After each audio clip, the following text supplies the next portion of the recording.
Di chilometri 282. La tappa ha una prima parte dura e difficile. Si devono affrontare gli Appennini, l'Irpinia con i suoi paesaggi aspri.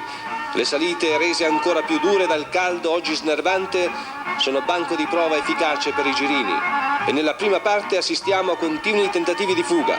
Menon, Casola, Corrieri, che oggi fa man bassa di tutti i premi, Cecchi, Ronconi e poi ancora De Santi, Vicini, Marangoni e ancora Casola e Magni.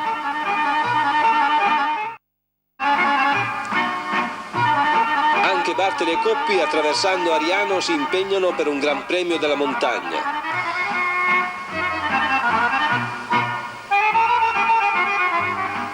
La seconda parte è in pratica una discesa continua verso Foggia. I corridori, forse stanchi, procedono tutti in gruppo sino a pochi chilometri da Bari. I giochi sembrano fatti e a nulla valgono gli ultimi tentativi nervosi fatti dagli specialisti degli ultimi chilometri.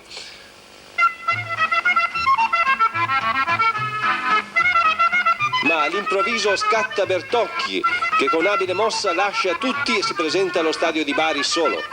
Il gruppo, guidato da Magni all'entrata nello stadio, giunge a 21 secondi e viene regolato in volata dal solito Conte davanti a Fazio Martini, Servadei e Magni.